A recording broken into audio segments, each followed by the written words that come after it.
Shalom, selamat pagi. Mari kita baca surat Paulus kepada Timotius, 1 Timotius pasal yang keempat, mulai dari ayat 1. 1 Timotius pasal 4, mulai ayat 1. Tetapi roh dengan tegas mengatakan bahwa di waktu-waktu kemudian ada orang yang akan murtad, lalu mengikuti roh-roh penyesat dan ajaran setan-setan, oleh tipu daya pendusta-pendusta yang hati nuraninya memakai cap mereka. Mereka itu melarang orang kawin, melarang orang makan makanan yang diciptakan Allah, supaya dengan pengucapan syukur dimakan oleh orang yang percaya dan yang telah mengenal kebenaran. Ayat 4, karena semua yang diciptakan Allah itu baik dan suatu pun tidak ada yang haram jika diterima dengan ucapan syukur. Ayat 5, sebab semuanya itu dikuduskan oleh firman Allah dan oleh doa. Lalu ayat 6, dengan selalu mengingatkan hal-hal itu kepada saudara-saudara kita, engkau akan menjadi seorang pelayan Kristus yang baik, terdidik dalam soal-soal pokok iman kita, dan dalam ajaran sehat yang telah kau ikuti selama ini. Nah, perhatikan ayat 7 ya dan 8. Tetapi jauhilah tahayul dan dongeng nenek-nenek tua. Latihlah dirimu beribadah. Latihan badani terbatas gunanya, tetapi ibadah itu berguna dalam segala hal karena mengandung janji baik untuk hidup ini maupun untuk hidup yang akan datang. Dikatakan di sini di ayat 8, latihan badani terbatas gunanya. Ya, latihan badani itu ya olahraga, ya, exercise, ya, hal-hal yang menyangkut tubuh kita, ya, termasuk makanan, ya, istirahat dan sebagainya, dikatakan itu terbatas gunanya. Tetapi ibadah dalam bahasa Inggris itu godliness, ya, diterjemahkan sebagai godliness atau holiness.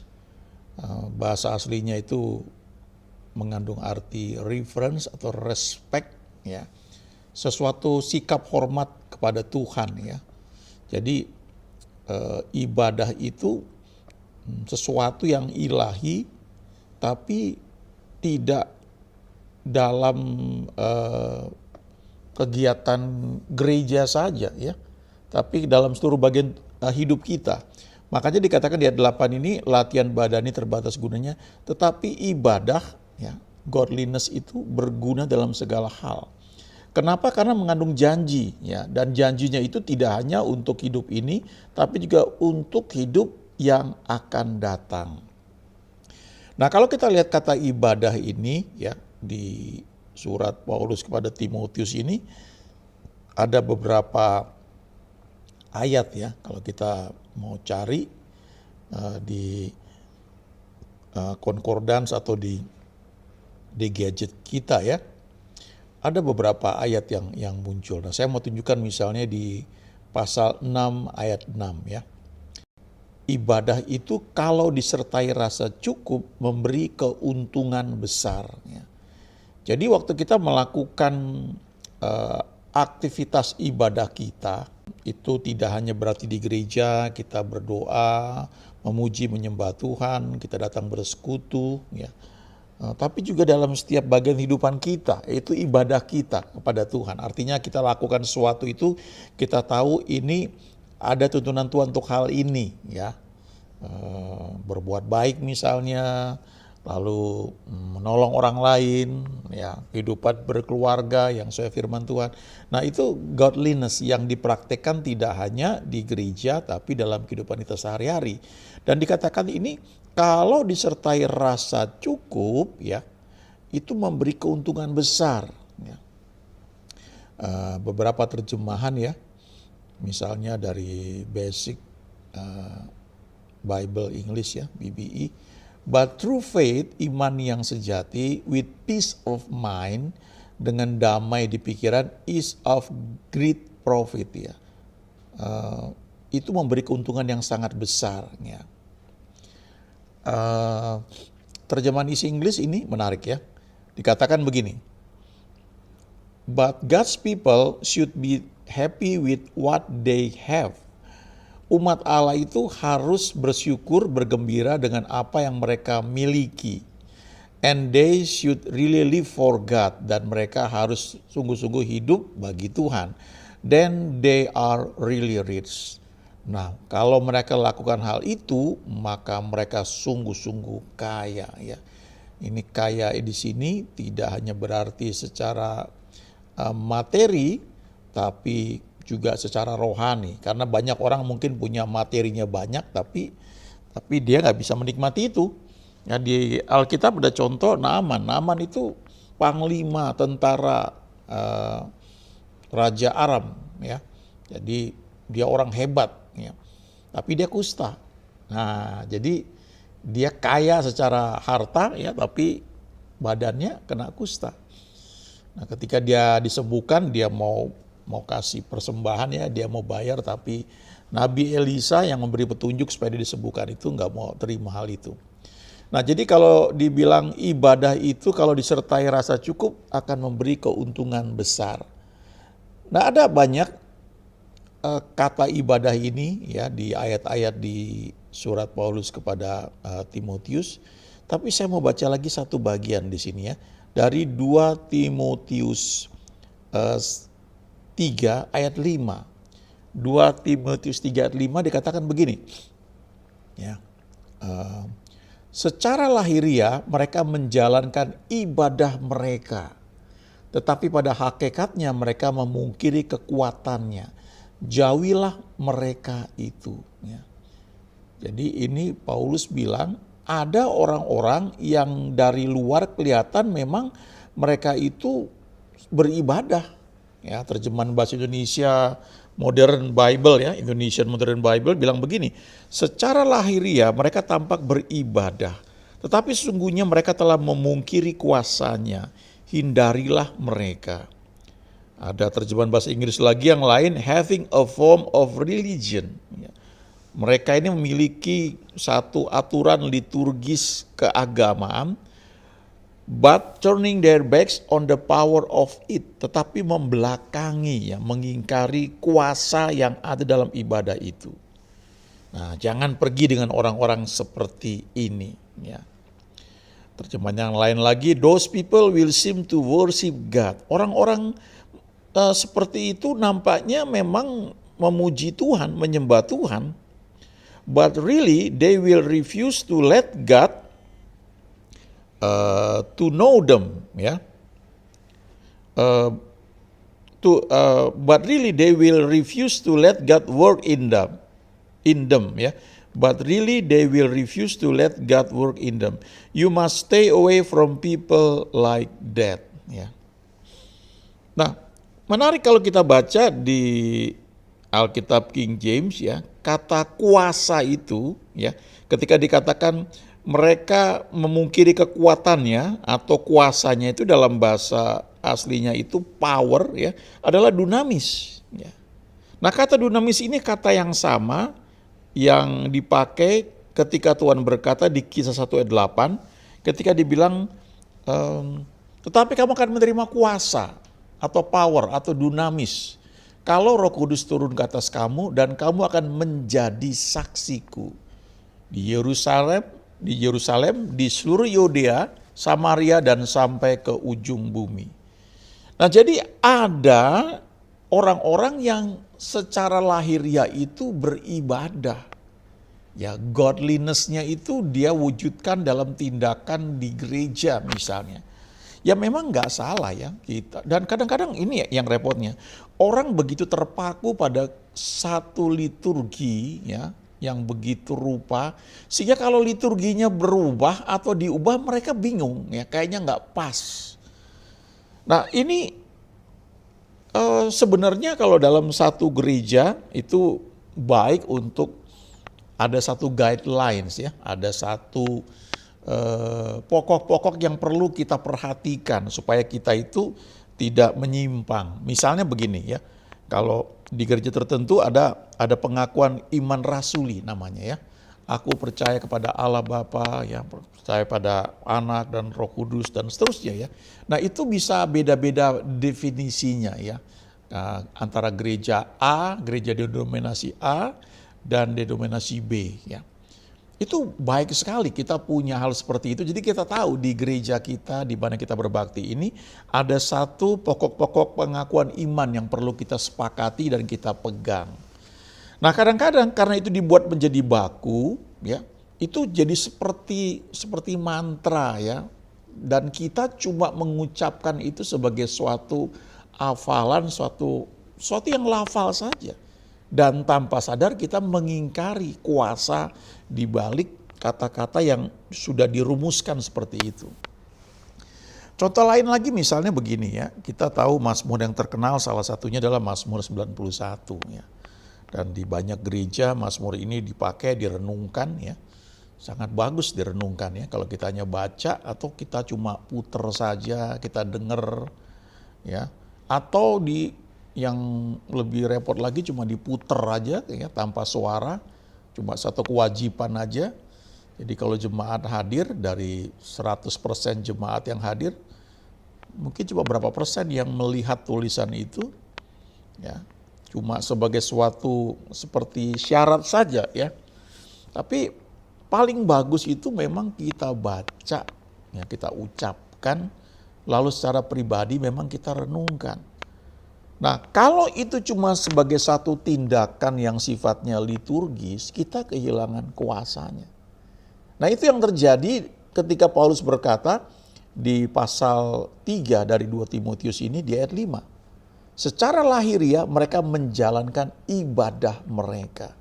Tetapi pada hakikatnya mereka memungkiri the power behind that godliness, ya. Ada power, ada kuasa di balik tindakan ibadah yang kita lakukan, ya. Dan Paulus bilang, jauhilah mereka itu. Nah, bagaimana bisa orang melakukan satu tindakan ibadah yang mungkin karena sudah dibuat menjadi rutin, ya, dalam bentuk liturgi, lalu fisik kita, mungkin mulut, bibir, lidah kita nyanyi atau ucapkan atau baca ayat-ayat tertentu, tapi pikiran kita nggak di situ. Atau memang kita, ya, kan yang datang ke gereja belum tentu juga semua sudah lahir baru terima Tuhan Yesus, ya. Tentu beda, ya. Barangkali kita bawa orang yang untuk menjaga anak kita, ya, mungkin belum kenal Tuhan secara pribadi. Nah, waktu masuk dalam tempat ibadah barangkali dia ikut berdiri, ya, bahkan ikut menyanyi, lagunya juga enak dan Tuhan bisa bekerja, ya, menjamah mereka. Tapi bisa jadi juga ada orang-orang yang datang nampaknya menjalankan satu ibadah tapi tidak menyadari dan akhirnya menolak kuasa yang ada di balik ibadah tersebut. Dan Paulus bilang jauhi mereka itu, ya. Ini ngeri, ya. Jadi sebenarnya Paulus ini mau bilang hati-hati kepada orang-orang yang mungkin tanpa sadar itu sudah terjebak dalam yang namanya roh agamawi, ya. Religious spirit, ya. Apa itu roh agamawi, religious spirit? Ini orang-orang yang melakukan tindakan tertentu tapi sifatnya, ya, jadi cuma satu agamawi. Agamawi itu jadi nggak ada powernya begitu. Ya. Dulu saya ke gereja, ya, karena orang tua saya mengajarkan hal itu. Dan hari Minggu, ya, itu satu hal yang sudah normal dan memang harus begitu, ya. Kita didik anak-anak kita dari kecil itu kalau hari Minggu dibawa gereja. Jadi mereka terbiasa. Tapi pada titik tertentu mereka harus mengenal Tuhan, berjumpa dengan Tuhan. Sehingga ketika mereka selanjutnya datang beribadah hari Minggu, mereka tahu bahwa mereka sedang beribadah kepada Tuhan, mereka berikan hati mereka kepada Tuhan, dan Tuhan bekerja dalam hidup mereka, ya. Tidak harus semuanya itu terlibat dalam pelayanan mimbar, ya. Ada orang-orang yang mereka sudah sangat senang sekali karena Tuhan pakai mereka mungkin untuk bisa ambil bagian dalam pelayanan luas sekali, ya. Ada yang melayani pelayanan diakonia, ada yang pelayanan mungkin menyambut tamu, asyir, ada yang mengatur konsumsi, ada yang menjadi pendoa. Tidak semua harus naik ke mimbar, ya. Tapi biarlah kita lakukan hal itu bukan sekedar satu rutinitas ya, satu kegiatan fisik, tapi kita menyadari bahwa ada janji Tuhan yang Tuhan berikan ketika kita melakukan hal itu. Jadi kita ini mengakui bahwa ada kuasa yang menyertai waktu kita lakukan apa yang Tuhan pimpin kita lakukan ya. Termasuk dalam memberi persembahan ya. Kenapa memberi persepuluhan? Ya memang di gereja seperti itu ya. Enggak seperti itu ya. Kita harus menyadari bahwa ada kuasa, ada janji yang Tuhan berikan waktu kita melakukan misalnya mengembalikan persepuluhan, memberikan persembahan diakonia, ya. Lalu ambil bagian dalam banyak pelayanan. Kita mengerti bahwa ada janji yang Tuhan berikan di situ. Sangat menarik sekali ya kalau saya pernah baca satu buku ya, judulnya aja saya baca sih ya, saya nggak baca detail, tapi judulnya begini ya, The Silent Killers of Faith ya, pembunuh-pembunuh yang tidak terdengar, tidak terlihat, yang bisa membunuh iman kita ya. The Silent Killers of Faith ya, pembunuh-pembunuh iman yang tidak terlihat atau tidak terdengar. Nah, apa itu? Itu bentuknya bisa macam-macam ya. Bisa budaya ya, adat istiadat yang bisa membelenggu kita begitu rupa sampai akhirnya iman kita itu ketika dengar firman tuh mentok di situ, nggak bisa mendobraknya. Jadi apa yang Tuhan janjikan lewat pemberitaan firman Tuhan ketika kita mendengarnya ya, itu tidak memperoleh buah yang matang, bahkan kita nggak dapatkan apa yang Tuhan janjikan karena terhimpit oleh budaya atau adat istiadat. Yang lain lagi adalah itu yang saya bilang tadi, roh agamawi, ya, religious spirit, ya, itu kadang-kadang begitu mengikat. Ada yang berpendapat kalau perjamuan kudus misalnya, ya, itu harus dilakukan pada waktu tertentu dan nggak boleh lebih, nggak boleh kurang, ya. Padahal nggak ada aturannya ya di Alkitab. Berbagai gereja bisa beda melakukannya, ya. Tergantung dari apa yang mereka percaya bisa dilakukan kapan ya. Kemudian tidak hanya religious spirit tapi legalisme ya, legalisme. Apa arti itu? Artinya orang yang mungkin begitu memegang firman ya begitu rupa cenderung kepada seperti orang-orang Farisi gitu ya. Ya, kaku ya apa istilahnya ya. Tapi artinya ini orang-orang yang mungkin secara lahiriah menjalankan ibadah mereka, tapi mereka tidak percaya ada kuasa yang menyertainya. Ya, jadi di gereja itu bisa aja yang hadir kan orang yang belum percaya Tuhan Yesus, belum kenal Tuhan Yesus, ya jelas mereka ya nggak mengalami kuasanya. Tapi juga kalau kita sudah kenal Tuhan, tapi ada satu pengalaman lain yang Tuhan janjikan di Kisah 1 ayat 8, yaitu kalau Roh Kudus turun ke atas kita, ini dalam bentuk pengurapan ya, kepenuhan Roh Kudus atau baptisan Roh Kudus. Ketika kita terima Tuhan Yesus, maka Roh Kudus ada dalam hati kita sebagai materai ya. Kita menjadi anak Allah ya. Kita itu yang menyebabkan kita ini bisa masuk surga ya, sah menjadi anak Allah karena Yesus ya. Bukan karena perbuatan baik kita, karena perbuatan baik kita ya nggak memenuhi standar Tuhan. Tapi kemudian ketika kita terima baptisan Roh Kudus atau kepenuhan Roh Kudus atau pengurapan, seperti yang dikatakan di Kisah 1 ayat 8, kamu akan menerima kuasa, power, dunamis. Nah, kalau kita sudah pernah mengalami itu dan kita izinkan Tuhan memimpin hidup kita senantiasa, maka ibadah kita, godliness yang kita lakukan itu, kita akan semakin merasakan, mengalami ya dalam hidup kita dan juga kita menyaksikannya ya dalam kehidupan keluarga kita bahwa memang ada kuasanya, ada powernya. Nah, dengan orang-orang yang mengalami hal inilah kita semakin intim bergaul supaya kita saling menguatkan ya. Ibadah itu mengandung janji yang sangat luar biasa. Nikmat itu sebagai janji Tuhan. Amin.